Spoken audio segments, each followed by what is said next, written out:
أعوذ بالله من الشيطان الرجيم. بسم الله الرحمن الرحيم. كذبت ثمود بطغواها إذ انبعث أشقاها فقال لهم رسول الله ناقة الله وسقياها فكذبوه فعقروها فدمدم عليهم ربهم بذنبهم فسواها ولا يخاف عقباها. صدق اللہ العظیم. قرآن حکیم کی 91 نمبر سورۃ الشمس، آخری 5 آیات تلاوت کی گئی ہیں. اس سورت میں کل 15 آیات ہیں. ابتدائی 10 آیات کا ترجمہ و تفسیر گزشتہ درس میں بیان کیا جا چکا، اور آخری 5 آیات کا ترجمہ و تفسیر اور اس سے متعلقہ احکام و مسائل انشاءاللہ آج کے درس میں بیان کیے جائیں گے. سورۃ الشمس، شمس کے معنی عربی زبان میں سورج کے آتے ہیں، اور چونکہ اس سورت میں پہلی آیت میں اللہ رب العالمین نے سورج کی قسم کھائی ہے، والشمس وضحاها. سورت مکی ہے. نبی کریم سرور دو عالم صلی اللہ علیہ وسلم کے مدینہ منورہ کی طرف سفر ہجرت سے پہلے نازل ہوئی ہے، اس لیے اس سورت کو مکی سورت کہا جاتا ہے. عرض کیا تھا کہ یہ قرآن حکیم کی واحد سورت اور واحد مقام ہے جہاں پر اللہ پاک نے کئی قسمیں ایک ساتھ پے در پہ کھائی ہیں. کوئی اہم بات ہے، کوئی بہت ہی اہم نصیحت اور پیغام ہے، کوئی بہت ہی ضروری ہدایات ہیں جس کی وجہ سے اللہ رب العالمین نے یہ انداز اختیار کیا. میں اور آپ بھی جب کسی بات کو بہت اہتمام و تاکید سے کہنا چاہتے ہیں تو قسم کھاتے ہیں، اور قسم کھا کے اپنی بات کا یقین دلاتے ہیں کہ یہ بات اسی طرح ہے جس طرح کہی جا رہی. بھائی آپ میری بات کا یقین کریں، اور میں آپ کے فائدے کے لیے جو بات کہہ رہا ہوں اس کو مانیں، اس میں آپ کا فائدہ ہے، اور اس کو قبول نہ کرنے میں، نہ ماننے میں آپ کا نقصان ہے. اس بات کو سمجھانے کے لیے ہمارا انداز اور اسلوب اور طریقہ یہ ہے کہ ہم قسم کھاتے ہیں. تو اللہ رب العالمین نے بھی قسمیں کھائیں. ہم قسم کھاتے ہیں جس کی اجازت ہے. جس قسم کی اجازت نہیں ہے وہ تو الگ احکام ہیں. انشاءاللہ قسم کے احکام بھی آئیں گے. قرآن کریم نے قسم کے احکام بھی بیان کیے ہیں مختلف مقامات پر. لا یؤاخذکم اللہ باللغو فی ایمانکم وَلَكِنْ يُؤَاخِذُكُمْ بِمَا عَقَدْتُمُ الْأَيْمَانِ. تو کہ کون سی قسم کھانی ہے کون سی نہیں کھانی، مختصر یہ کہ اللہ رب العالمین جہاں ضرورت پڑے بات بے بات قسم کھانا، اس کو شریعت میں ناپسند کیا گیا، اور آدمی کے جھوٹا ہونے کی علامت قرار دی گئی. بات بات پہ قسم کھا رہا، یعنی اب اس کی بات کی کوئی اہمیت نہیں. جھوٹا آدمی ہے، اپنی بات کو ثابت کرنے کے لیے، منوانے کے لیے قسمیں کھاتا ہے. تو بات بے بات قسم نہیں کھانی چاہیے. کوئی بہت اہم بات ہو، کوئی بہت اہم مسئلہ ہو، کسی بات کا بہت بڑا فائدہ ہو، یا کسی بڑے نقصان سے بچانا ہو، کسی بڑی تہمت کو اپنے اوپر لینے سے روکنا ہو کہ بھئی یہ بات اس طرح نہیں ہے، تو پھر قسم کھانے کی اجازت ہے. جیسے خود نبی کریم سرور دو عالم صلی اللہ علیہ وسلم سے کہیں کہیں، بار بار نہیں، اکثر نہیں، کہیں کہیں قسم کھانا منقول ہے. لیکن آپ نے جب بھی قسم کھائی ہے، اس سے معلوم ہوتا ہے، علماء فقہا نے مسئلہ نکالا ہے کہ اللہ کی ذات کی قسم کھانی چاہیے. والذی نفس محمد بیدہ، قسم ہے اس ذات کی جس کے قبضے میں محمد صلی اللہ علیہ وسلم کی جان ہے، اس ذات کی قسم، یہ اللہ کی قسم۔ کہیں واللہ اس طرح قسم کھائی، خود اللہ رب العالمین نے بھی بعض مقامات پر اپنی ذات کی قسم کھائی ہے، تاللہ لأکیدن اصنامکم بعد ان تولوا مدبرین، تاللہ واللہ قسم کھائی۔ البتہ یہاں تو ہم انسان قسم کھائے گا اللہ کی ذات کی، یا قرآن حکیم کی قسم کھائی جائے کسی عظمت والی چیز کی، تاکہ اس بات میں اہمیت پیدا ہو۔ بات بات پہ تیری قسم، میری قسم، سر کی قسم، اولاد کی قسم، یہ قسمیں نہیں کھانی چاہیے، اور ان قسموں کا اعتبار بھی کوئی نہیں ہے، شریعت نے ان کا اعتبار بھی نہیں کیا۔ آج کل بڑی قسم کا ہے، تیری جان کی قسم، تیرے سر کی قسم، فضول بات ہے، کوئی حیثیت نہیں اس کی، یہ قسم بھی منعقد نہیں ہوتی۔ اللہ رب العالمین قسم کھا رہے ہیں تو وہ قسم جس مقصد کے لیے کھائی گئی، اس مقصد کی مناسبت سے، اس بات کو سمجھانے کے لیے اللہ پاک قسم کھاتے ہیں۔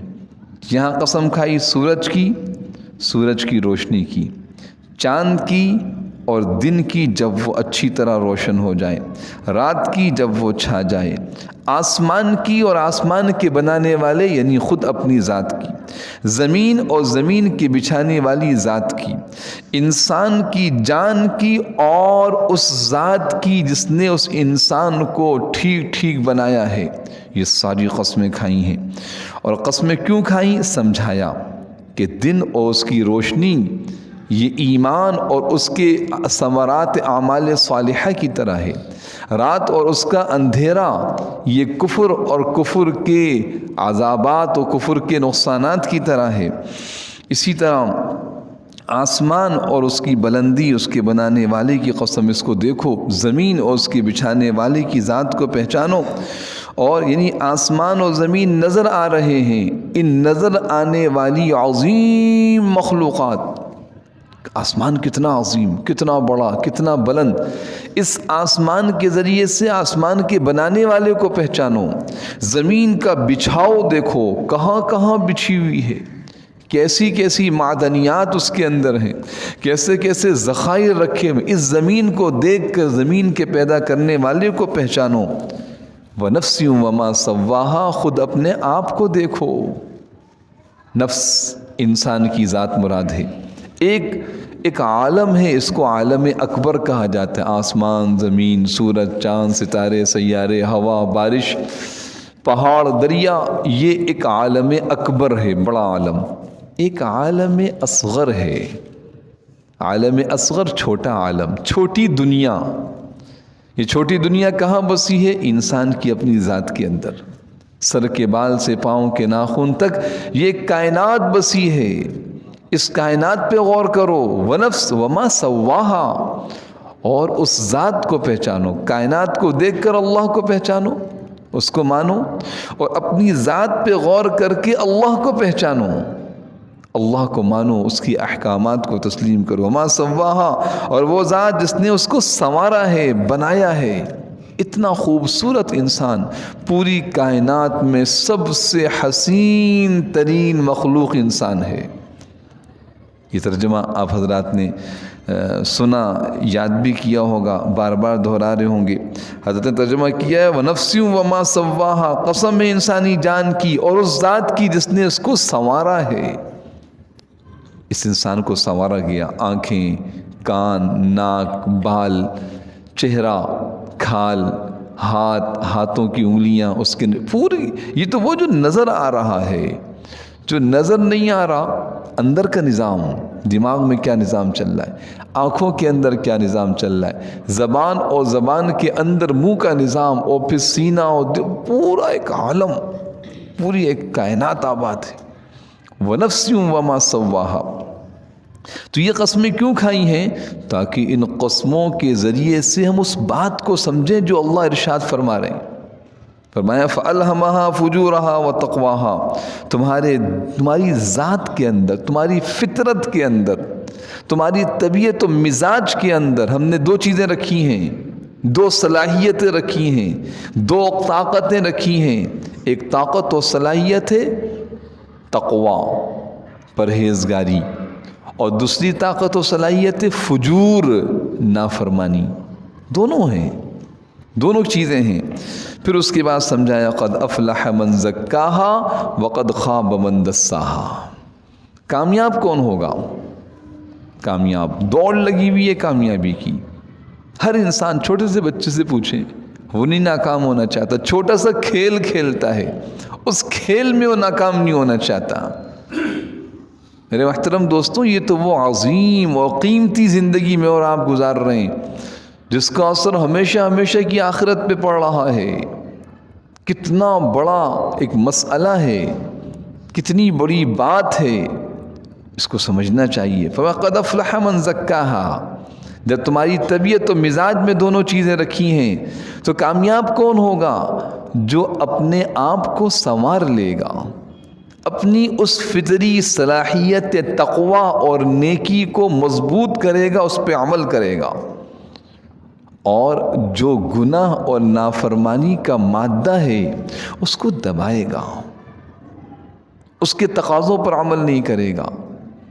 وقد خواب من دساہا، صاف فرما دیا، خواب نامراد ہو جائے گا، تباہ و برباد ہوگا، خسارے والا ہوگا۔ کون؟ من دساہا، جو اپنی اس صلاحیت اور کیفیت کو دبا دے، اس پہ عمل نہ کرے، خواہشات پہ عمل کرے، فجور اور فسق کی زندگی گزارے، یہ ناکام اور نامراد ہو جائے گا۔ چاہے دنیا کی ساری دولت دے دی جائے، کامیاب وہ ہوگا من زکاہا۔ چاہے دنیا کی ساری دولت چھین لی جائے، کامیاب وہی ہوگا من زکاہا۔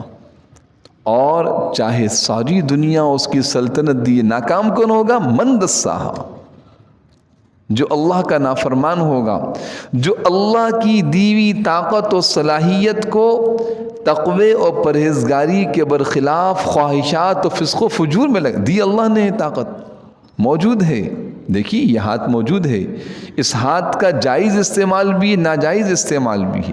یہ آنکھ موجود ہے، قرآن کریم کو دیکھیں، جتنی بار دیکھیں گے اتنی بار عبادت کا ثواب ملے گا۔ یہ آنکھ موجود ہے، اپنے والد و والدہ کو دیکھیں عظمت و محبت کی نگاہ سے، کسی عالم دین کی زیارت کریں، اللہ کے گھر کو دیکھیں، کائنات کے نقشوں کو دیکھیں عبرت کی نگاہ سے، ہر نگاہ پر اجر ملے گا۔ اللہ پاک فرماتا ہے ثم ارجع البصر کرتین ینقلب الیک البصر خاسئا وهو حسیر۔ ہمیں دعوت دی جا رہی ہے، ہم نے یہ آسمان بنایا، دیکھو اس کو، پھر دیکھو، پھر دیکھو۔ تمہیں اللہ کی بنائے ہوئے آسمان میں کوئی ما تری فی خلق الرحمن من تفاوت، تم فرق نہیں دیکھو گے کوئی۔ قل سیروا فی الارض فانظروا، دیکھو، زمین میں چلو، دیکھو کیف کان عاقبۃ الذین من قبل، کیسے کیا انجام ہوا ان لوگوں کا جو تم سے پہلے گزرے ہیں، کیسی طاقتیں، کیسی قوتیں، کیسا غلبہ، کیسی حکومت و بادشاہت ان کے پاس تھی، ان کی ذاتی طاقت کتنی تھی، ان کے پاس عقل و فہم و علم کا معیار کتنا بلند تھا، ان کے تراشے ہوئے مکانات، قوم سمود کا واقعہ آ رہا ہے، آج کے درس کا موضوع یہی ہے، ان کے تراشے ہوئے مکانات دیکھو، آج بھی وہ مدائن صالح کے اندر جو قوم سمود کی بستیاں تھیں، آج بھی وہاں اس کے آثار تمہیں ملیں گے۔ یہ 100 منزلہ عمارتیں کوئی حیثیت نہیں رکھتی، آج سے سالہ سال، سینکڑوں سال پہلے قوم سمود نے اس دور میں جو مکانات بنائے تھے۔ تو میرے محترم دوستوں، فانظروا، دیکھو، تو یہ صلاحیتیں اللہ نے دی ہیں، دیکھنا، سننا، بولنا، چلنا، پھرنا، پکڑنا، دن بھر کے اعمال۔ اب اس کو قد افلح من زکاہا وقد خاب من دساہا، اس سے اندازہ ہوا کہ فسق و فجور، تقوی اور پرہیزگاری والی زندگی، یہ اللہ نے ہر انسان کو اس کی صلاحیت دی، اور جو تقوی و پرہیزگاری والی زندگی اختیار کرتا ہے وہ کامیاب، جو فسق و فجور والی زندگی وہ ناکام۔ ذہن میں یہ بات آتی ہے کہ یہ نافرمانی کی ناکامی ہے موت کے بعد، لہٰذا دنیا میں تو عیش و عشرت، مزے اور لذتیں یہ تو ملیں گی دنیا کی چیزیں جمع کرنے سے، اگر دنیا میں اللہ کی نافرمانی، بڑے بڑے لوگ ہیں اللہ کے نافرمان، دنیا کے اندر تو مزیدار زندگی گزار رہے ہیں، تو اللہ پاک ان آخری 5 آیات میں ایک جھلک دکھا رہے ہیں۔ کس بات کی جھلک؟ کہ اللہ کی نافرمانی اور اللہ سبحانہ و تعالیٰ کے احکامات کی خلاف ورزی اور اللہ کی دیوی صلاحیت کا غلط استعمال، اس کا وبال صرف آخرت تک موقوف نہیں، زندگی میں بھی اس کے اثرات نظر آتے ہیں۔ کسی نے کیا خوب کہا کہ حساب و کتاب فقط حشر تک نہیں موقوف، حساب و کتاب فقط حشر تک نہیں موقوف، زندگی خود بھی گناہوں کی سزا دیتی ہے۔ یعنی اصل حساب کتاب تو میدان حشر میں ہوگا۔ یہ نہ سمجھنا کہ جو کرتے ہو کرتے رہو، جتنی نافرمانی کرو، سرکشی کرو، ظلم و زیادتی کرو، اللہ کے احکامات کو توڑو، اللہ کی مخلوق کو ستاؤ، کوئی تمہیں پوچھنے والا نہیں۔ کہانی کچھ زندگی، یعنی زندگی کہ یہ برے اعمال میں خود اللہ کی طرف سے پکڑ آ جاتی ہے، اور اس کی مثال قوم سمود کا واقعہ ہے۔ تو میرے محترم دوستوں، اللہ پاک نے قرآن حکیم میں جہاں توحید کو بیان کیا، رسالت کو بیان کیا، موت کے بعد کی زندگی کو بیان کیا، وہیں کچھ سابقہ امتوں کے حالات بیان کیے۔ مفسرین نے عجیب نکتہ لکھا ہے، پچھلی امتوں کے حالات کیوں بیان کیے گئے؟ یہ علامت اور نشانی ہے، یہ علامت اور نشانی ہے اس بات کی کہ اللہ تعالیٰ کو اپنے محبوب کی امت سے بڑی محبت ہے، حضور علیہ السلام سے محبت ہے، حضور کی امت سے بھی محبت ہے۔ اللہ پاک ناکام نہیں کرنا چاہتے، ناکامی سے بچانا چاہتے ہیں، لہٰذا پچھلی امتوں کے حالات بتائے تاکہ میرے محبوب کی امت ان چیزوں سے بچے، ان گناہوں اور نافرمانیوں سے بچے جن گناہوں اور نافرمانیوں کی وجہ سے پچھلی امتوں پر عذابات آئے، اور ایسے سخت عذابات آئے کہ بے نام و نشان ہو گئے۔ ان کے پاس بڑی قوتیں اور طاقتیں تھیں، لیکن ہوا کیا کہ وہ اللہ کے نافرمان ہوئے۔ انہوں نے اللہ کی دی ہوئی طاقت و قوت کو، وہی فَأَلْهَمَهَا فُجُورَهَا وَتَقْوَاهَا کو، اس اللہ کی دی ہوئی صلاحیت کو غلط استعمال کیا، اللہ کی نافرمانی، بھول گئے اللہ کو۔ اور اللہ کو تو کیا بھولے، اپنے پچھلے گزشتہ لوگوں کے حالات سے بھی سبق نہ لیا۔ قوم سمود کا واقعہ بیان کیا، تھوڑا سا پس منظر سمجھیے، یہ عبرت اور نصیحت کے لیے بیان کیا گیا، عبرت اور نصیحت کے لیے۔ قرآن کریم میں یہ واقعہ قصہ کہانی نہیں کہ آپ ایک قصہ پڑھ لیں، ایک مضمون چل رہا تھا، بیچ میں کوئی کہانی سنا دی، کوئی چٹکلا سا سنا دیا، کوئی دلچسپ بات کر دی تاکہ تھوڑا سا دل بہل جائے، ہرگز نہیں۔ یہ کلام اللہ ہے، یہ اللہ کا کلام، اس کا ایک ایک حرف، ایک ایک لفظ، ایک ایک آیت ہدایت اور نصیحت ہے۔ یہاں میں بار بار عرض کر رہا ہوں، اس کو غور کیجئے، جہاں ہدایت ہے وہیں محبت بھی ہے، نہیں چاہتے اللہ ہم ناکام ہو جائیں۔ عربی زبان کے ایک مقولہ ہے، السعید من وعظ بغیرہ، اس کو یاد رکھیے، یہ مقولہ میں اس کا ترجمہ کرتا ہوں، اور ہم میں سے ہر سمجھدار آدمی اس کو سمجھتا ہے۔ السعید نیک بخت، سعادت مند، خوش قسمت، سعید کا ترجمہ خوش قسمت سے کر لی، من وہ شخص ہے وعظ بغیرہ جو دوسروں سے نصیحت حاصل کرتا ہے۔ کوئی گرتا ہے تو بچتا ہے، یہ گرا میں نہیں گروں گا، دوسرے سے نہیں، اپنے گرنے کا انتظار نہیں کرتا کہ میں خود گر کے اٹھوں، میں خود نقصان اٹھا کے پھر نصیحت حاصل کروں، پھر سنبھلوں، نہیں، وہ گرتوں کو دیکھ کر سنبھلتا ہے، یہ گر رہے ہیں میں نہ گر جاؤں۔ یہ خوش قسمت ہے، بڑا بیوقوف آدمی شمار ہوتا ہے، بدقسمت۔ ہم دنیا میں کہتے ہیں ذرا سی عقل نہیں، تم نے نہیں دیکھا یہی کام تو فلاں نے کیا، اس کو نقصان پر تم نے بھی کر لیا، تمہیں اتنی سمجھ نہیں تھی۔ تو میرے محترم دوستوں، اللہ پاک نے ہم آخر میں آئے، ہمارے بعد کوئی امت نہیں ہے۔ حضرت آدم علیہ السلام، حابیل و قابیل کا واقعہ، پہلا قتل روئے زمین پہ، اس کو بیان کیا چھٹے پارے میں، سورہ مائدہ میں۔ کہ جہاں سے بنیاد پڑی تھی اللہ کی نافرمانی کی، پہلا گناہ یہ ہوا۔ اور اگر تھوڑا پیچھے چلے جائیں تو شیطان کی نافرمانی، اس کو بیان کیا۔ قرآن بیان کر رہا ہے، لفظوں میں بیان کر رہا ہے، بار بار بیان کر رہا ہے، ایک بار بھی نہیں۔ ایک مرتبہ سمجھا دیے، بات ختم ہو گئی۔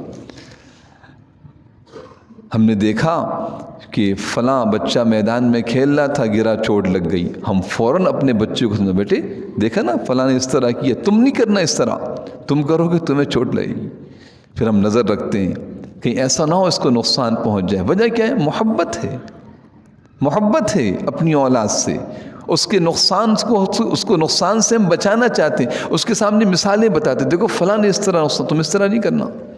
میرے محترم دوستو، بس یہی کیفیت ہے۔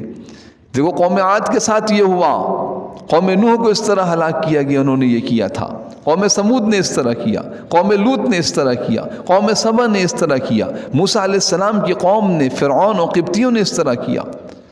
اللہ اکبر، ایک ایک قوم کے حالات، عیسائیوں کے حالات، یہودیوں کے حالات۔ میرے محترم دوستوں، یہ قصے کیوں بیان کیے جا رہے ہیں؟ ہمارا قدم ڈگمگا نہ جائے، ہم کہیں اپنے نقصان کا سودا نہ کر لیں، ہم دی ہوئی اس صلاحیت اور طاقت کو، دی ہوئی اس وقت اور زندگی کو غلط استعمال نہ کر لیں۔ بس یہی مقصود ہے ان واقعات کو بیان کرنے سے۔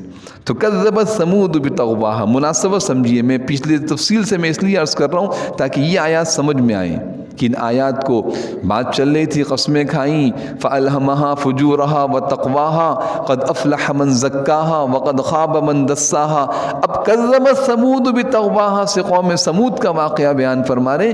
کیا تعلق ہے اس کا اس واقعے کے ساتھ پچھلے مضمون کا؟ کہ دیکھو کامیاب یہ لوگ ہیں، ناکام، کامیاب لوگ کامیاب ہو گئے، انبیاء کے ساتھی، سارے نبیوں کے حالات بیان کی، عیسیٰ علیہ السلام تک کے، حواریین تک کے حالات بیان کیے، خود پیغمبر صلی اللہ علیہ وسلم کے صحابہ کے حالات بیان کیے، آپ کے ساتھیوں کے، والذین محمد الرسول اللہ والذین معہ اشداء علی الکفار رحماء بینہم، صحابہ کے واقعات، یہ کامیاب لوگوں کی فہرست۔ ناکام لوگوں کی فہرست، قوم نوح کو دیکھو کیسے ہلاک ہوئی، قوم عاد کو دیکھو، قوم عاد کے بعد بڑی قوم آئی ہے قوم سمود۔ اب تھوڑا سا اس واقعے کے پس منظر کو دیکھیے، یہ قوم سمود کا واقعہ کیا تھا۔ قوم سمود عرب کے شمال مغرب کے اندر، یہ مغرب ہے، مغرب کا یہ شمالی حصہ، یہ شمال مغرب، عرب کے شمال مغرب کے اندر بستیاں تھیں، ان کو حجر کہا جاتا تھا۔ حجر، سورہ حجر پوری نازل ہوئی ہے، 14ویں پارے کی پہلی سورہ سورہ حجر۔ تو یہ قوم بستیاں تھیں حجر، وہاں پہ یہ لوگ بستے تھے۔ یہ سمود ان کے آباء و اجداد میں مشہور آدمی کا نام تھا، عاد بھی ان کے داداؤں میں سے ایک کا نام تھا۔ عاد و سمود آپس میں ایک دوسرے کے یعنی خاندان کے لوگ تھے، جیسے بڑے آدمی کے نام سے بستیاں چلتی ہیں، قومیں چلتی ہیں، تو اسی طرح عاد و سمود دو قومیں ہوئیں۔ عاد کے اندر جو پیغمبر آئے وہ حضرت ہود علیہ السلام، قوم عاد کے اندر۔ قوم سمود کے اندر جو پیغمبر آئے وہ حضرت صالح علیہ السلام۔ قرآن کریم میں ایک نہیں کئی مقامات پر، کئی صورتوں میں، کہیں مختصر، کہیں مفصل، کہیں ان کے واقعے کی کوئی خاص بات، یہ بار بار واقعہ بیان کر رہے ہیں۔ یہ وہ قومیں تھیں جو عبرت کا نشان بن گئیں۔ اے میرے محبوب کی امت سمجھو، یہ چیزیں تمہارے اندر پیدا نہیں ہو۔ قوم شعیب کے حالات کو بیان کیا۔ تو قوم سمود، یہ عاد، قوم عاد کے بعد قوم عاد ہلاک ہوئی، بارشیں، طوفان، زلزلے ختم ہو گئی۔ تو یہ قوم سمود ان کے بعد میں آئی، اور انہوں نے بھی، اللہ نے ان کو قوتیں، طاقتیں، مال و دولت، دنیا کی حکومت و بادشاہت، تو ان میں پیغمبر انہی کی قوم سے حضرت صالح علیہ السلام۔ بت پرستی آئی، اللہ کی نافرمانی، اللہ کی دی ہوئی قوت و طاقت کا غلط استعمال، اللہ کی نافرمانی میں اس صلاحیت کا استعمال شروع کیا۔ اللہ نے پیغمبر بھیجے جیسا کہ نظام تھا۔ صالح علیہ السلام ان کو سمجھا رہے، ان اعبدوا اللہ واجتنبوا الطاغوت، یہ انبیاء کی بنیادی دعوت ہوتی تھی، اللہ کی عبادت کرو، سرکشی اور نافرمانی سے بچو، اور واتقوا اللہ واطیعون، اللہ سے ڈرو، میری اطاعت، جو میں تمہیں راستہ بتا رہا ہوں، اپنے خالق و مالک کو پہچانو۔ جب مسلسل یہ دعوت دی حضرت صالح علیہ السلام نے تو قوم نے اللہ کی دیوی اس نعمتوں کو استعمال کر کے اللہ کو پہچانتے اور سرکشی پہ آ گئے. اور جب انہوں نے یہ دیکھا کہ کسی طرح یہ اپنی اس حق کی دعوت سے رک نہیں رہے تو کہا ان سے کوئی ایسی فرمائش کرنی چاہیے کہ یہ لاجواب ہو جائیں اور خاموش ہو جائیں. جیسے آج بھی اسی طرح یہ سب چیزیں دیکھیں، ان سابقہ واقعات کو پڑھیں، اپنی موجودہ زندگی میں اس سے نصیحت حاصل کریں. آپ کوئی دین کی بات، خیر کی بات کرتے ہیں تو شر پسند قسم کے لوگ جو شر کو چاہتے ہیں، جو دین کی بات نہ عمل کرتے ہیں، اس میں رکاوٹ بنتے ہیں، وہ کوئی ایسی بات کریں گے کہ آپ کو لاجواب کریں، آپ کو خاموش کر دیں، حق کی بات نہ ہونے اس کے راستے میں رکاوٹ بن جائیں. تو انہوں نے کہا صالح ہماری قوم کے آدمی ہیں، ان کو مار دینا، ان کو تکلیف پہنچانا، اس کے بجائے ان سے ایک ایسی فرمائش کرو کہ لاجواب ہو جائیں. کہا دیکھو بھائی، تم جس رب کی دعوت دیتے ہو اور جس کی قدرتوں کو بیان کرتے ہو، ہم جب مانیں گے جب جو ہمارے سامنے ایک کاتبہ نام تھا پہاڑ کا. پہاڑ میں سے کوئی چیز پیدا نہیں ہوتی، بہت کہیں کوئی سبزہ نکل آئے، کہ اس پہاڑ میں سے ایک اونٹنی نکلے، اور اونٹنی بھی ایسی ہو 10 ماہ کی گابھن ہو، پیدا ہوتے ہی بچہ دے، تو پھر ہم تمہاری دعوت کو قبول کر لیں گے. حضرت صالح علیہ السلام نے کہا پھر بات اگر اللہ کے لیے کوئی مشکل نہیں، ہمارا رب اس پہ قادر ہے. اللہ کی قدرت کو، اللہ کی عظمت کو، اللہ کی بڑائی کو، اس کی کائنات کے نقشوں کو، انبیاء کی دعوت میں یہ چیزیں ہوتی ہیں، اللہ کی ذات و صفات کو بیان کرتے ہیں. کہ اللہ کے لیے کوئی مشکل نہیں، تم مان لو گے، اس کو ہم مان لیں گے.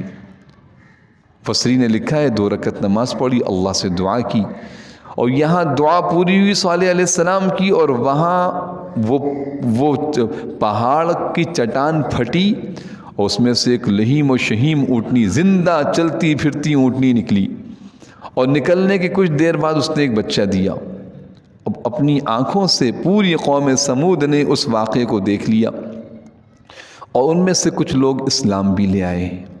مزید لوگ اسلام کی طرف راغب ہوئے کہ ان کے دل میں اس کی عظمت و اہمیت و ہیبت بیٹھ گئی کہ تو دعا کی، اور یہ معجزہ، اس کو معجزہ کہا جاتا ہے، رونما ہوا جو نبی کی نبوت کو ثابت کرنے والا.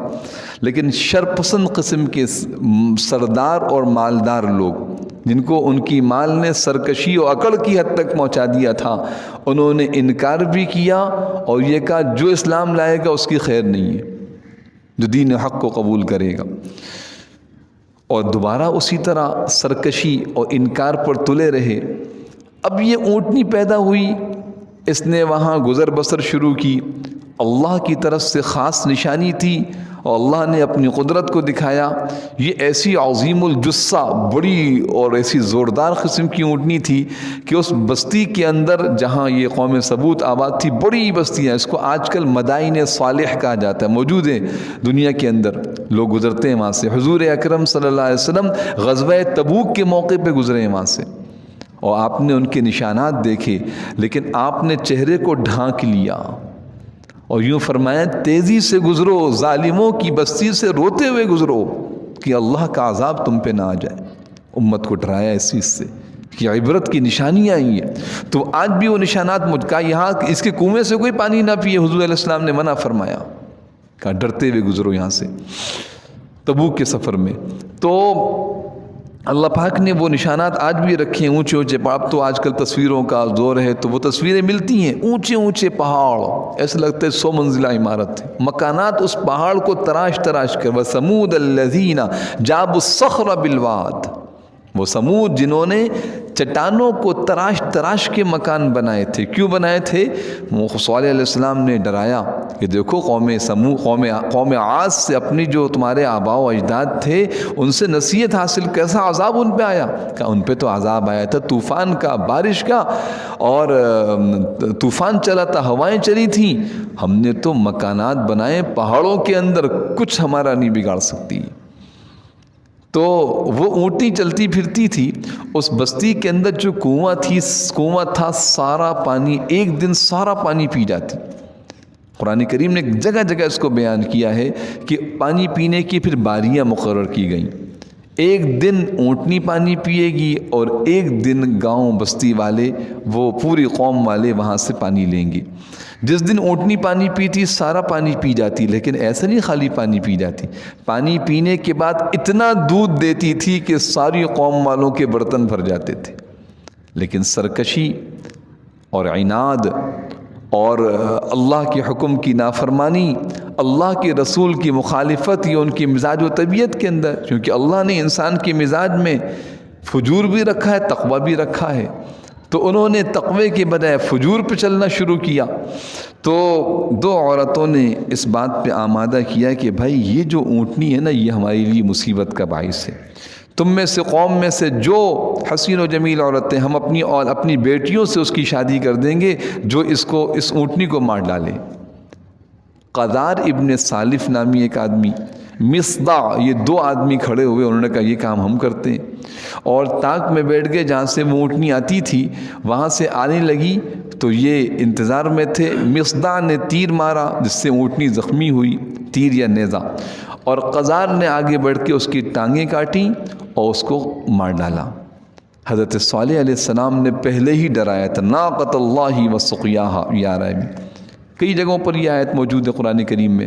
دیکھو اللہ کی اونٹنی ہے، اس کی حفاظت کرنا، اس کو نقصان نہ پہنچانا، وسقیاہا، اس کے پانی پینے کا جو نظام ہے اس میں خلل نہ ڈالنا، یہ اللہ کی طرف سے مقرر کردہ ہے۔ چاہیے تو یہ تھا کہ تم اللہ پر ایمان لاتے، تم ایمان بھی نہ لاؤ اور اللہ کی نشانی کو نقصان پہنچاؤ، اللہ کا عذاب تم پر آئے گا، پہلے ہی ڈرا چکے تھے۔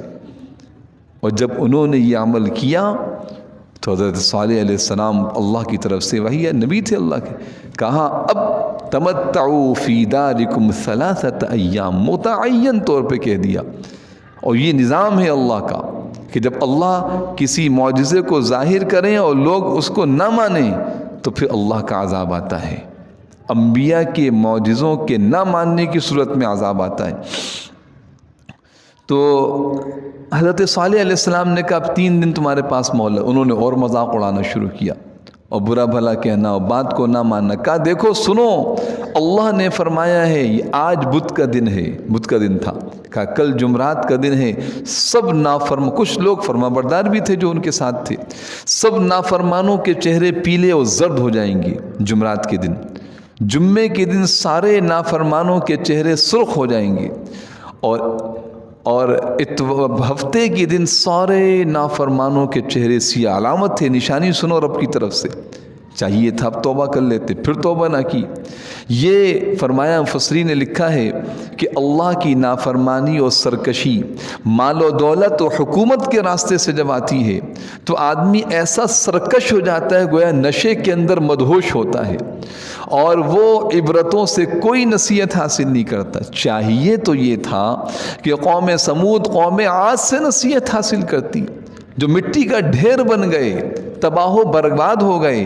قرآن نے سورہ حاقہ میں کہا قوم عاد کے بارے میں کأنہم اعجاز نخل خاویہ، وہ لمبے لمبے 60 ہاتھ کے لمبے قد والے جو ایک ہاتھ سے کھجور کے درخت کو جڑ سے کھینچ کے اکھاڑ لیتے تھے، کتنی طاقت ہوگی ان کے اندر، جن کا قد 60 ہاتھ ان کا قد ہو۔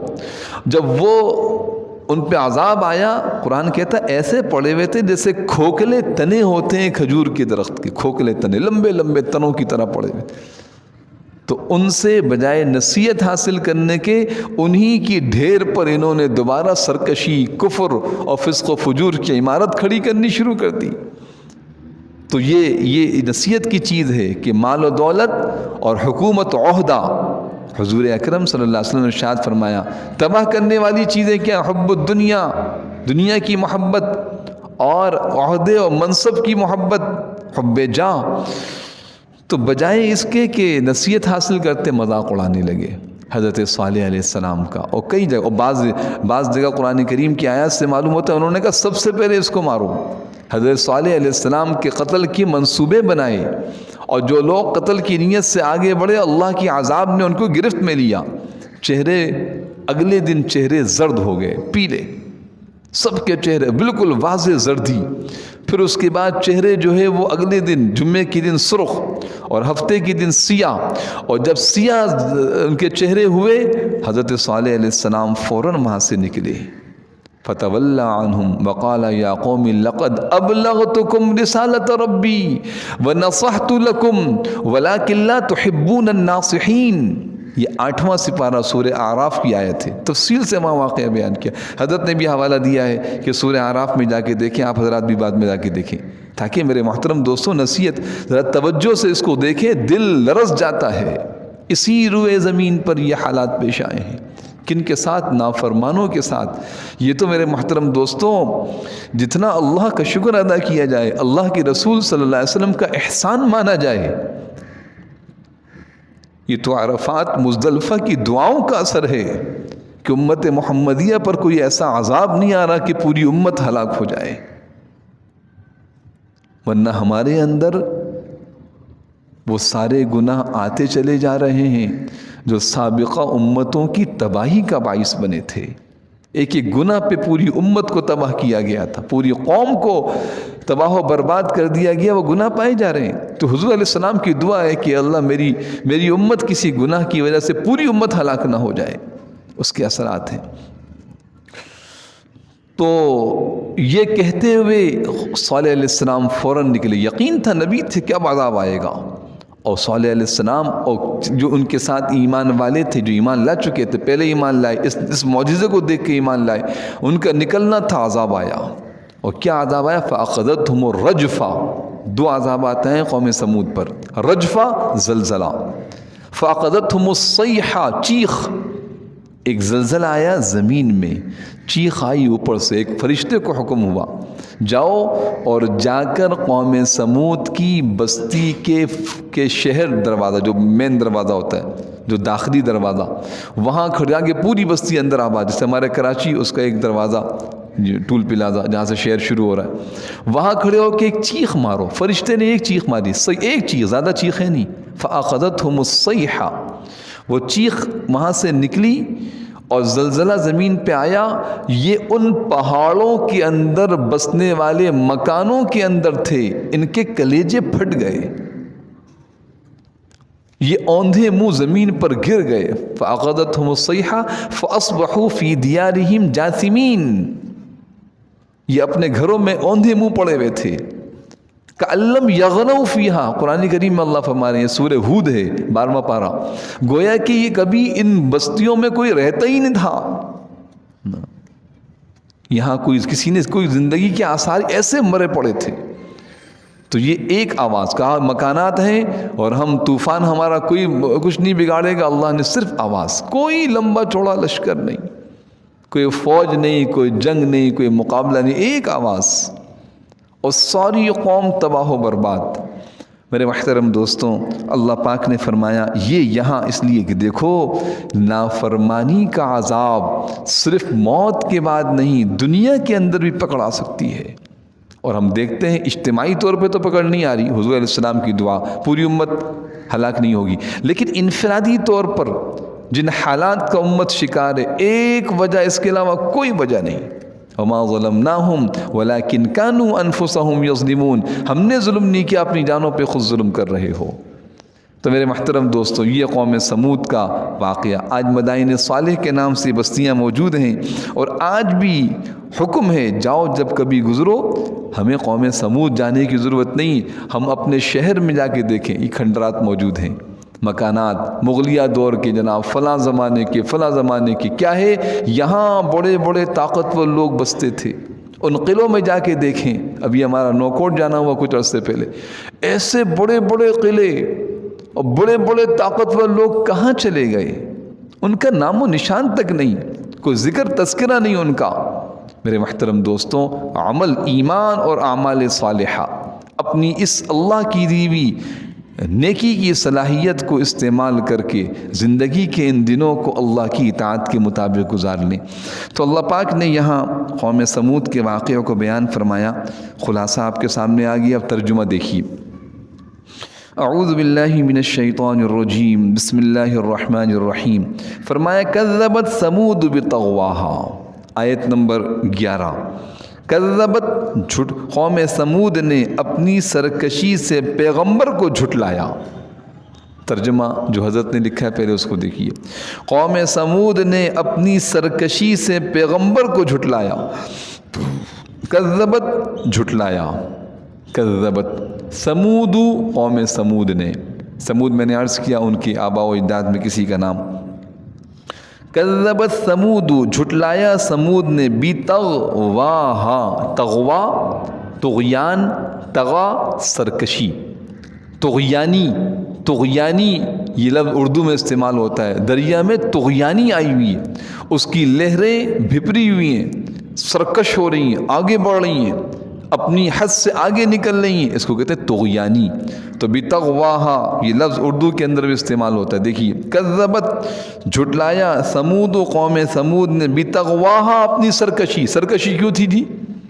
قوت، طاقت، مال، حکومت، یہ چیزیں سرکشی کی ہیں. کسی کے پاس تھوڑی، کسی کے پاس زیادہ، سرکشی اسی اعتبار سے. تو فرمایا اس سرکشی کا نتیجہ اور انجام اللہ کی نافرمانی کی وجہ سے تباہی اور بربادی ہے. کذبت ثمود بتغواہا اذ انبعث اشقاہا، آیت نمبر 12، جب ان کا سب سے سنگ دل شخص اٹھ کھڑا ہوا. اذ جس وقت، اس انبعث کھڑا ہوا، اٹھا، ارادہ کیا، فیصلہ کیا اس نے. کون اٹھا؟ اشقا، بدبخت، سنگ دل، جس کی وجہ سے پوری قوم ہلاک ہو گئی. اشقا، ہا کا اشارہ قوم سمود کی طرف ہے. قوم سمود کا سب سے بدبخت شخص کھڑا ہوا. کون تھا؟ وہ قذار ابن سالف اور اس کا ساتھی مصدع. فقال لهم رسول اللہ ناقۃ اللہ وسقیاہا، تو اللہ کے پیغمبر نے ان سے کہا خبردار اللہ کی اونٹنی کا اور اس کے پانی پینے کا پورا خیال رکھنا. خبردار اللہ کی اونٹنی کا اور اس کے پانی پینے کا پورا خیال رکھنا.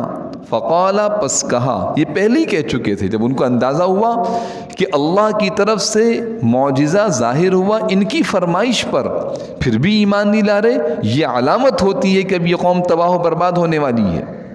میرے محترم دوستوں، بالکل غلط نہیں ہوگا کہ اگر ہم اس کو اس نظریے سے دیکھیں، اس تناظر میں دیکھیں اور سمجھیں کہ سابقہ امتوں کے پاس ان کے معجزے تھے، امت محمدیہ کے پاس زندہ معجزہ قرآن کریم ہے. انہوں نے ان معجزوں کو جھٹلایا تو تباہ و برباد ہوئے. آپ تاریخ اسلامی اٹھا کے دیکھیں، 1450 سالہ تاریخ کو اٹھا کے دیکھیں، مسلمانوں کے عروج و زوال کی داستان کو دیکھیں تو بالکل کھل کے نتیجہ سامنے آئے گا کہ جہاں کہیں امت مسلمہ بلند ہوئی ہے، کامیاب ہوئی ہے، شان و شوکت قرآن کریم کی وجہ سے، اس پہ عمل کرنے کی وجہ سے، اور جہاں کہیں تباہ و برباد ہوئی ہے اللہ کے اس معجزے کو ٹھکرانے کی وجہ سے. انفرادی زندگی، اجتماعی زندگی، قوموں کے حالات، ملکوں کے حالات، جس کو اٹھا کے آپ دیکھیے، وہ معزز تھے زمانے میں حامل قرآن ہو کر. کسی نے کہا مسلمان ہو کر، وہی بات ہے، حامل قرآن. مسلمان وہ ہے جو حامل قرآن ہے، قرآن کو اپنی زندگی میں لیا ہوا ہے. اور ہم خوار ہوئے، ذلیل و خوار ہوئے تاریک قرآن ہو کر. یہ ہے عروج و زوال کی داستان. قوم صالح نے اللہ کی اس معجزے کی کو جھٹلایا اور ٹھکرایا اور نقصان پہنچایا، تباہ و برباد ہو گئے. تو میں اور آپ قرآن کو چھوڑ کر کامیاب ہو سکتے ہیں بھائی؟ یہ ہے قرآن کریم کے ان واقعات کے بیان کرنے کا مقصد. اور مجھے اور آپ کو قرآن سے یہ فائدہ، اس واقعے سے یہ استفادہ ہم کریں. فقال لہم، پس کہا ان سے، فقال کہا، لہم اپنی قوم والوں سے. کس نے کہا بھائی؟ آگے پڑھیے، آواز آنی چاہیے، سارے ساتھی اندازہ و بیدار ہیں. رسول اللہ، اللہ کے رسول نے، یعنی حضرت صالح علیہ السلام نے. نبی کی دعوت دیکھو، ناقۃ اللہ، اللہ کی اونٹنی ہے یہ اللہ کی اونٹنی عام اونٹنی نہیں ہے، یہ اللہ کی طرف سے آئی ہے. تمہاری فرمائش پہ معجزہ آیا ہے، اس کو نقصان نہ پہنچانا. وسقیاہا، ناقہ اونٹنی، جمل اونٹ، ناقہ مؤنث کو کہتے ہیں، اونٹنی مادہ، اور جمل مذکر ابل. تو ناقۃ اللہ، اللہ کی اونٹنی، وسقیا، سقیا سقایا پانی پینا، اس کے پانی پینے کا خیال رکھنا، اس میں رکاوٹ نہ ڈالنا، نہ اس کو نقصان پہنچانا، نہ اس کی پانی پینے میں رکاوٹ ڈالنا۔ تو میرے محترم دوستوں، گویا کہ اللہ کے رسول صلی اللہ علیہ وسلم ہمیں کہہ رہے ہیں اے میری امت، یہ اللہ کا کلام ہے، وہاں ناقۃ اللہ کہاں، یہاں کلام اللہ ہے، اس کو نہ چھوڑنا۔ لن تضلوا ما تمسکتم بہما، جب تک تم اس کو مضبوطی سے پکڑے رہو گے کبھی گمراہ نہیں ہو سکتے، کبھی بھٹک نہیں سکتے۔ کیا چیز ہے؟ کتاب اللہ و سنت رسولہ، اللہ کی کتاب، اللہ کے رسول کی سنت۔ قیامت کے دن یہی تو میدان محشر میں شکوہ کریں گے، یا وقال الرسول یا رب ان قوم اتخذوا ھذا القرآن مہجورا، اے میرے رب میری قوم کے ان لوگوں نے اس قرآن کو چھوڑ دیا تھا۔ تو نیت کرتے ہیں بھائی قرآن سے اپنے تعلق کو جوڑیں گے، سمجھیں گے، عمل کریں گے، زندگی کے ہر عمل میں، اٹھنے بیٹھنے، کھانے پینے، چلنے پھرنے، تجارت، ملازمت، سب میں اپنے اللہ کے کلام سے روشنی حاصل کریں، اس کے نور میں زندگی گزاریں۔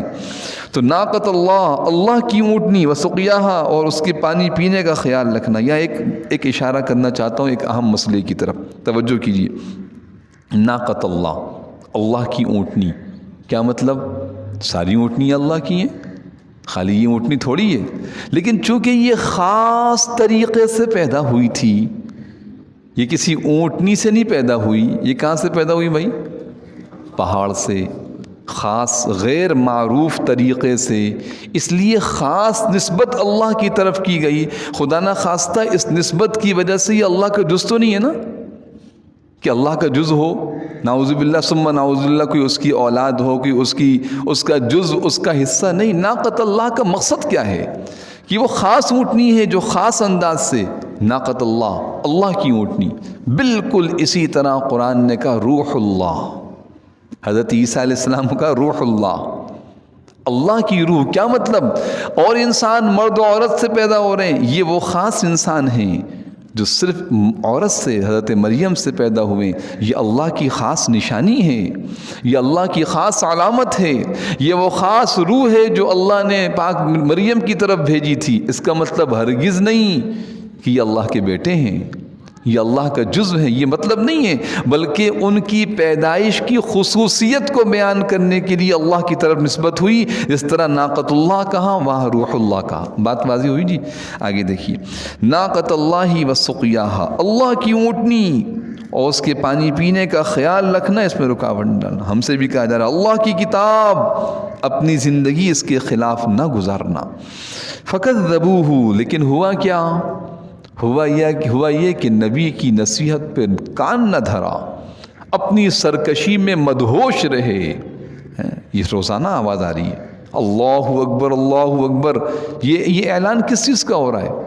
سرکشی سے نکلو، غفلت سے بیدار ہو، اللہ کی نافرمانی کو چھوڑو۔ یہ مؤذن، یہ امام، یہ دین کے داعی، دین کی طرف دعوت دینے والے کون ہیں؟ یہ انبیاء کے نائبین ہیں۔ جس طرح نبی دعوت دیا کرتے تھے، نبی کے نائب ہیں جو امت کو نکال رہے ہیں۔ فَكَذَّبُوهُ فَعَقَرُوهَا، پھر بھی انہوں نے پیغمبر کو جھٹلایا، پھر بھی انہوں نے، یہ سب کو دیکھ کر قوم عاد کے حالات دیکھے، قوم صالح علیہ السلام کی دعوت کو سنا، فرمائشی معجزہ اپنی آنکھوں سے دیکھا، پھر بھی انہوں نے پیغمبر کو جھٹلایا اور اس اونٹنی کو مار ڈالا۔ فَكَذَّبُوا، پس جھٹلایا ان سب نے۔ کذبت، یہ قوم کی وجہ سے صیغہ استعمال کیا، جھٹلایا ایک قوم۔ کذبوا، بہت سارے، ان ساری قوم کے لوگوں نے، قوم والوں نے، ہو جھٹلایا، پیغمبر علیہ السلام کی دعوت پہ کان نہ دھرا۔ فَعَقَرُوهَا، اور جس چیز سے خاص طور پہ روکا تھا کہ یہ اللہ کا کی اونٹنی، اس کو مار ڈالا۔ عقر کہتے ہیں وہ ٹانگیں کاٹ دینا، ذبح کر دینا۔ فَعَقَرُوهَا، جب یہ ہوا تو پھر فَدَمْدَمَ عَلَيْهِمْ رَبُّهُمْ بِذَنبِهِمْ فَسَوَّاهَا، تو نتیجہ یہ کہ ان کے پروردگار نے ان کے گناہ کی وجہ سے ان کی اینٹ سے اینٹ بجا کر سب کو برابر کر دیا۔ اس ترجمے کو ذرا میں پھر پڑھ رہا ہوں۔ پھر لفظی ترجمہ عرض کروں گا، سمجھیے کتنی شدت ہے اس میں، گناہ کے عذاب کی شدت کتنی ہے مجھے اور آپ کو نقصان سے بچانے کے لیے۔ پس نتیجہ یہ کہ ان کے پروردگار نے ان کے اس گناہ کی وجہ سے ان کی اینٹ سے اینٹ بجا کر سب کو برابر کر دیا۔ جی، فَدَمْدَمَ عَلَيْهِمْ رَبُّهُمْ بِذَنْبِهِمْ فَسَوَّاهَا۔ دمدمہ کے معنی لکھے مفسرین نے کثرت عذاب، پلٹ کے زلزلہ زمین میں، چیخ اوپر سے، ہلاکت و بربادی عام ہو گئی، کوئی بچ نہ سکا سوائے صالح علیہ السلام ان کے ساتھ جو ایمان والی۔ تو اللہ کا وعدہ ہر دور میں رہا ہے کہ اہل ایمان کو اللہ بچائیں گے۔ تو دمدمہ کے ایک معنی لکھے ہیں، انہوں نے حضرت نے ترجمہ کہ اینٹ سے اینٹ بجا دی، عذاب کا پے در پہ آنا، بار بار آنا، جیسے کہ اتنا مارا کہ ختم کر دیا، تباہ کر دیا، مٹا دیا۔ فدمدم علیہم، ان پر، ربہم، ان کے رب نے، یعنی عذاب اس طرح برسایا، بذنبہم، ان کے اس گناہ کی وجہ سے، ذنب گناہ، فسواہا، کہ ان کو بالکل برابر، وہ عذاب ایسا محیط ہو گیا کوئی ایک نہ بچ سکا۔ یہاں تک کہ بعد نے لکھا ہے کہ ابو رغال نامی ایک آدمی قوم سمود کا، یہ اس وقت اس قوم میں نہیں تھا، اس بستی میں نہیں تھا، یہ گیا ہوا تھا مکہ مکرمہ۔ یہ جیسے ہی وہاں سے، مکہ کے اندر تو وہ امن کی جگہ ہے، جیسے ہی حدود مکہ سے نکلا ہے اس پر عذاب کی یہی شکل نازل ہوئی، وہیں تباہ و برباد ہو گیا، مر گیا۔ اور حضور اکرم صلی اللہ علیہ وسلم نے ایک موقع پر اس کی قبر کا نشان بھی دکھایا کہ یہ قوم سمود کا ابو رغال ہے، جو وہاں اس وقت موجود نہیں تھا، اللہ نے یہاں اس کو نشان عبرت بنا دیا۔ فسواہا سے معلوم ہوتا ہے۔ اور میرے محترم دوستوں، یہ میں پھر ترجمہ کرتا ہوں، فدمدم علیہم ربہم بذنبہم، ان کے پروردگار، دمدمہ پے در پہ سخت عذاب، علیہم ان پر، ربہم ان کے رب کی طرف سے، بذنبہم ان کے گناہ کی وجہ سے، فسواہا ایسا عذاب جس نے ان کو بالکل تہس نہس کر دیا، ختم کر دیا، برابر سب پہ وہ عذاب آ گیا۔ ولا یخاف عقباہا، یہ آیت نمبر 15 ہے، اس کے ترجمے کو دیکھیے۔ اور اللہ کو اس کے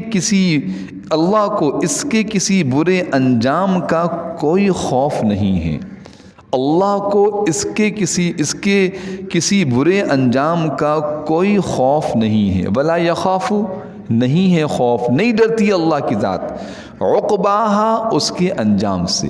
یہ بڑی عجیب آیت ہے، بڑی عجیب آیت ہے۔ جیسے دنیا کے اندر کبھی ایسا ہوتا ہے، کوئی حکومت، کوئی سلطنت، کوئی فوج، کوئی ملک والے دوسرے ملک پہ چڑھائی کریں، ذرا سمجھیے گا بات کو، اور سب کو مار دیں، قتل عام کر دیں، خون کی ندیاں بہا دیں، اتنی طاقت و قوت کے اندر، پھر بھی کہیں نہ کہیں ان کو اس بات کا خوف ہوتا ہے کہ ہمارے اس عمل کی وجہ سے کوئی دوسرے ملک والے ہمارے مخالف نہ ہو جائیں۔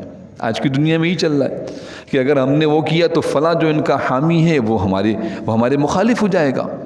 دنیا میں جنگیں، میں نام نہیں لیتا، اس وقت جو ممالک میں جنگیں چل رہی ہیں، عالمی جنگیں جو ہوئیں، اس وقت جو عالمی جنگوں کا روپ دیا جا رہا ہے، فلاں بڑی طاقت نے فلاں پہ حملہ کیا، فلاں ملک پہ قتل عام، اب اس کو خوف ہے کہ دوسری جو طاقت ہے، فلاں جو بلاک ہے وہ ہمارے خلاف ہو جائے گا، وہ اپنا بچاؤ رکھتا ہے ان سے، ان کے اندر کوئی، یہ دنیا کے کمزور لوگ جو اپنے آپ کو طاقتور کہتے ہیں کہ اللہ کی ذات جب کسی کو عذاب دینے کا فیصلہ کرے اور پوری قوم کو تباہ و برباد کر دے، کہیں دور تک کوئی حاشیہ خیال میں بھی نہیں کہ اسے ادنا سا خوف کا شائبہ بھی ہو کہ کوئی اس کے خلاف بھی کھڑا ہو سکتا ہے۔ کوئی پوچھنے والا اللہ سے، قوم سمود کو کیوں برباد کر دیا، قوم عاد کو کیوں تہس نہس کر دیا؟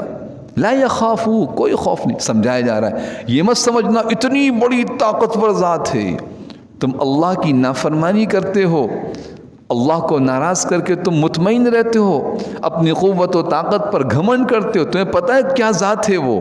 لا یخاف عقباہا، وہ اپنے کسی کام کے انجام سے کوئی سوچتا نہیں کہ کون اس سے پوچھنے والا، کون پوچھے گا اس سے۔ تو یہ اللہ کی قوت اور قدرت کو بیان کرتی ہے آیت۔ اگر غور کریں دل اندر سے لرز جائے، ہم کس رب کی نافرمانی کر رہے ہیں۔ ساری کائنات مل کے یہ نہیں پوچھ سکتی کیوں مارا اس کو، کیوں عذاب دیا اس کو خوف کا کوئی شبہ، کوئی تصور نہیں اس ذات کے پاس، ادنا سا کوئی خیال نہیں کوئی اس سے پوچھ لے کہ یہ ایسا کیوں کیا، یا اسے خوف ہو کہ فلاں کو عذاب دوں گا تو کوئی میری مخالفت بھی کرے گا، نعوذ باللہ، کوئی تصور ہی نہیں اس کا۔ یہ سمجھایا جا رہا ہے وَلَا يَخَافُ عُقْبَاهَا، نہیں ہے، نہیں ڈرتا وہ عقباہا، اس کے انجام سے۔ عقبہ کہتے ہیں انجام کو، نتیجہ، اس کے انجام و نتیجے سے نہیں ڈرتا۔ تو تم ذرا اللہ کی نافرمانی سے بچو، وہ ذات جب پکڑنے پہ آئے گی کوئی چھڑا نہیں سکے گا، کوئی اس سے پوچھنے والا نہیں ہوگا۔ تو میرے محترم دوستوں، یہ نظام ہے خوشخبریوں کا اور ڈراوے کا کہ اللہ سبحانہ و تعالیٰ کی اطاعت و فرمانبرداری پر بشارتیں حاصل کریں، اس پہ عمل کریں، اور اللہ کی نافرمانی سے بچیں۔ قوم سمود کا واقعہ اللہ پاک نے اس لیے بیان فرمایا ہے۔ ان آیات کو ایک مرتبہ میرے ساتھ پڑھ لیجئے اور اس کے ترجمے پہ غور کیجئے۔ اعوذ باللہ من الشیطان الرجیم،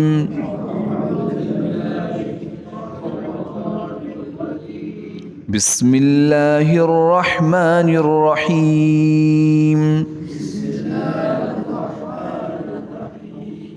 کذبت ثمود بطغواہا اذ انبعث اشقاہا فقال لهم رسول اللہ ناقۃ اللہ وسقیاہا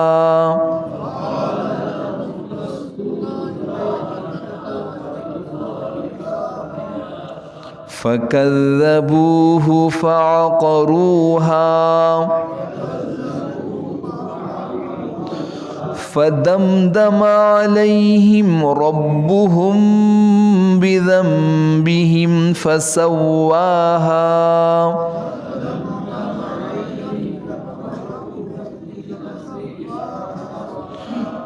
ولا يخاف عقباها۔ صدق اللہ العظیم۔